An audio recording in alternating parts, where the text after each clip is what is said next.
So hey friends, welcome to pet hobbies. तर मित्रांनो, काय मग तुमच्याही पक्षी काही असं करताना दिसत आहेत का? किंवा हे असं काही करण्यामध्ये बिझी आहेत?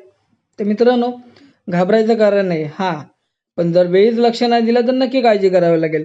कसं आहे मित्रांनो, सध्या पावसाळा सुरू झालेला आहे आणि जिकडे-तिकडे ओलावा, मॉइश्चरचं वातावरण झालेलं आहे.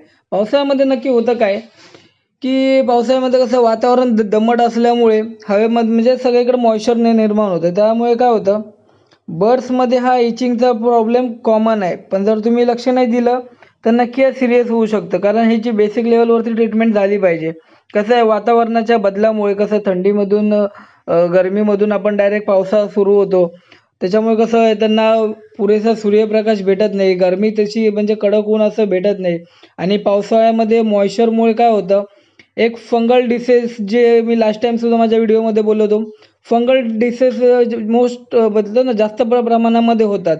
तर त्याच्यामुळे बर्ड्समध्ये हा इचिंगचा प्रॉब्लेम हा कॉमन आहे. मग आता विषय असा आहे की करायचं काय? तर मित्रांनो, घाबरायचं का नाही. तुम्हाला काही लगेच धावत पळत डॉक्टरकडे जायचं नाही किंवा काही मेडिसिन वगैरे आणायच्या नाही आहेत. एक साधा सोपा घरगुती उपाय जो मी तुम्हाला सांगणार आहे, जो मी स्वतः ट्राय करतो. काही नाही, जरा आपल्या आजूबाजूला चक्कर मारायची, बघायचं कुठे कडुलिंब आहे का? तर जर नसेल भेटत, तर तुम्ही हरवाल्याच्या दुकानामध्ये हरवाल्याकडून घेऊ शकता. ₹5 मध्ये एक भरपूर चांगल्या प्रमाणामध्ये मिळतो. आणायचा, व्यवस्थित त्याला धुवून घ्यायचं, कारण कसं आहे त्याच्यामध्ये डस्ट वगैरे किंवा कीटकनाशक वगैरे म्हणजे औषधं फवारणी केलेली असेल तर किंवा काही डस्ट पार्टिकल्स असतील तर ते हानिकारक होऊ शकतात. त्यामुळे त्याला आधी स्वच्छ धुवून घ्यायचा. सो आता आपण स्टार्ट करूया आपल्या मेडिसिन बनवण्याच्या प्रक्रियेला. तर सर्वप्रथम तुम्हाला करायचं काय, तर तुम्हाला घ्यायचं आहे पहिला आधी कडुलिंब, त्यानंतर घ्यायचं तुम्हाला हळद, त्याच्यानंतर तुम्हाला घ्यायचं आहे अर्धा कापलेला लिंबू आणि ह्या सर्व गोष्टी एकत्रितपणे एवढं म्हणजे एवढंच वापरायचं आहे. ह्याच्या व्यतिरिक्त तुम्हाला दुसरं काही नाही वापरायचं आणि ह्या सर्व गोष्टी आहेत नैसर्गिक. आता आपल्याला करायचं असं की सर्वात आधी गॅस सुरू करायचा, त्यावरती एक भांडं तापत ठेवायचं आणि मग त्याच्यामध्ये थोडं एक तांबे पाणी तुम्ही गरम करत ठेवू शकता. पाणी चांगलं गरम गरम करत ठेवायचं आणि या गरम करत ठेवलेल्या पाण्यामध्ये या तिन्ही गोष्टी आपण ॲड करायच्या आहेत. कडुलिंबाचा पाला, लिंबूचा रस, अर्धा लिंबू घ्यायचा, तो त्याच्या पूर्ण लिंबूची गरज नाही, अर्धा लिंबू चांगला व्यवस्थित पिळून घ्यायचा. तुम्ही पाहू शकता आमची मम्मी कशी एक गोष्ट ॲड करते. पहिला आधी कडुलिंबाचा पाला टाकला, तर त्याच्यामध्ये चांगला लिंबू असा एकदम पिळून घेतलेला आहे. लिंबाचा रस खूप इम्पॉर्टंट असतो आणि त्याच्यानंतर अर्धा चमचा हळद, जास्त नाही घेतली तर चालेल, अर्धा चमचा हळद बस आहे, इनफ आहे. आणि चौथी आणि इम्पॉर्टंट गोष्ट म्हणजे ते हवं असतं आपल्याला आईचं प्रेम. तुम्ही पाहू शकता आमची मम्मी किती प्रेमाने आहे ह्या सर्व गोष्टी करण्यामध्ये आम्हाला मदत करत आहे. सो मित्रांनो, हे जे मिश्रण आहे ते मस्त गरम गॅसवरती आपल्याला एकजीव होईपर्यंत वाट बघायची आहे. पाण्याला चांगला उकळा आला पाहिजे. उकळा आला तर त्याचा अर्क जो आहे पाण्यामध्ये उतरेल. हाय मम्मी. आमची मम्मी फर्स्ट टाईमच व्हिडिओमध्ये आलेली आहे, त्यामुळे थोडी लाजते. ती कधी व्हिडिओ वगैरे तिने कधी असला बनवला नाही. तर हे जोपर्यंत उकळा येत नाही तोपर्यंत याला थोडंसं ढवळून घ्यायचं आणि याला मस्त गरम होऊ द्यायचं. हे जे सर्व मिश्रण आहे ते ॲटलिस्ट 20 मिनटं तरी उकळलं पाहिजे, कारण हे जेवढं उकळणार ना तेवढं तितक्या चांगल्या प्रमाणे ते बनणार. कारण कडुलिंब किती गुणकारी आहे तुम्हाला तर माहिती आहे. खाजेसाठी कडुलिंब खूप फायदेशीर ठरतो. त्याच्यानंतर हळद ही बेस्ट अँटीसेप्टिक मेडिसिन आहे. त्याच्यासाठी तुम्हाला बोलतो, कुठली बाहेरची गोष्ट आणण्यापेक्षा आपण हा उपाय करू शकतो.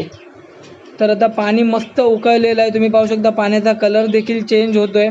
पाणी अजून थोडं आपल्याला उकळू द्यायचं आहे, जेणेकरून कडुलिंबाचा पूर्ण अर्क जो आहे त्याच्यामध्ये उतरेल. आता पाणी उकळलं आहे, चांगलं झालं आहे, तर गॅस बंद करून घेऊ आणि ह्याला थोडं थंड होऊ देऊ. कारण बघू शकता आता तुम्ही पाणी पूर्ण म्हणजे असं ना कलर पूर्ण असं चेंज झालेलं आहे, पूर्ण असं हळद वगैरे खाली बसलेली आहे. तर हे गरम झालेलं पाणी आपण गाळून दुसऱ्या भांड्यामध्ये घेऊ, कारण हे आहे असं आपण सर्व नाही करू शकत. त्याच्यामुळे गाळणीच्या साहाय्याने आपण फक्त याचं पाणी म्हणजे कसं हळद वगैरे रॉ जे काय असेल ते सर्व बाजूला काढून फक्त पाणी आपण बाजूला काढून घेऊ. आणि येस, आता हे आपलं मिश्रण रेडी आहे. सो पाहू शकता तुम्ही व्यवस्थित, पण हे खूप गरम आहे. सो आपल्याला हे गरम नाही आपण वापरू शकत, तर आपल्याला हे एक रूम टेम्परेचरवरती थोडंसं कोमट होईपर्यंत वाट पाहावी लागणार आहे. त्याच्यामुळे आमच्या आईसाहेब हे घेऊन आले आहेत आणि आपण याला आता एक थोडं फॅन खाली ठेवू, जेणेकरून हे रूम टेम्परेचरवरती येईल, कारण एवढं गरम गरम टाकलं तर पोपटांची तंदुरी व्हायची, सोललेली कोंबडीसारखी होऊन जातील ती. त्याच्यामुळे आपण गरम गरम नाही वापरू शकत, हे थंड होऊ द्यायचं.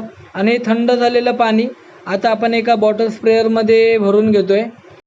तुम्ही पाहू शकता की आता आपली ही बॉटल जी आहे ही पाण्याने पूर्ण भरून रेडी झालेली आहे. तर त्याला आपण स्प्रेअर लावू आणि स्प्रेअरच्या साहाय्याने आपण हे पाणी आपल्या पक्ष्यांवर मारणार आहोत. तर करायचं असं, तर पहिला आधी पक्ष्यांच्या केजमध्ये जे काही त्यांचं खाणेपिणं आहे ते सर्व बाहेर काढून ठेवायचं.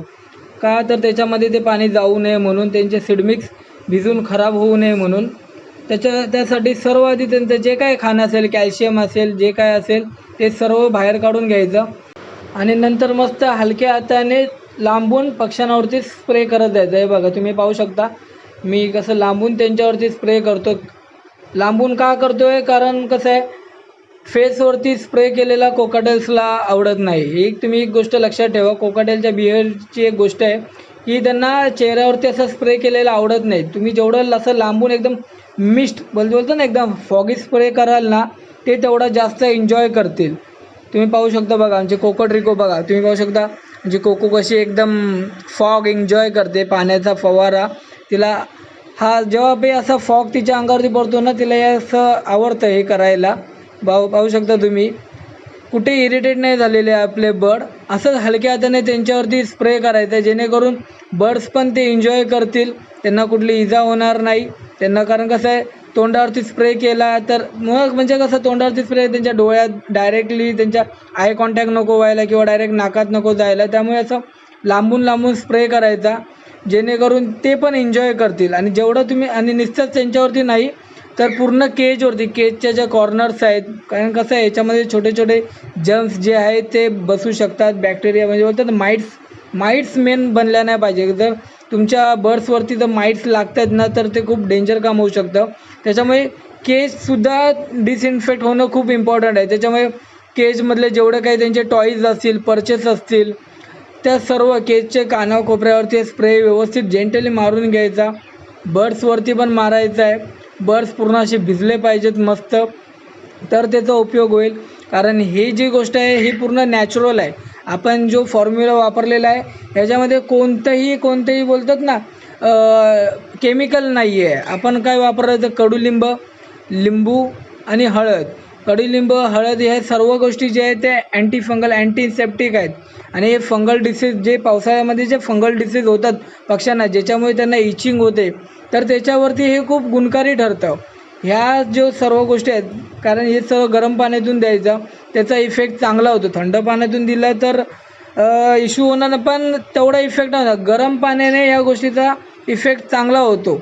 आणि बर्डच्या अंगावरती जे काही छोटे छोटे जर्म्स असतील, माइट्स जरी असतील, तर ते मारण्यामध्ये खूप उपयोगी ठरतं. तुम्ही पाहू शकता बर्ड्स किती रिलॅक्स करत आहेत. सो मित्रांनो, इन्फॉर्मेशन कशी वाटली आम्हाला नक्की सांगा. आणि जर व्हिडिओ आवडला असेल तर नक्की आमच्या चॅनलला सबस्क्राईब करा, लाईक करा, शेअर करा. तर मित्रांनो, भेटूया नेक्स्टवाल्या व्हिडिओमध्ये. तोपर्यंत बाय बाय.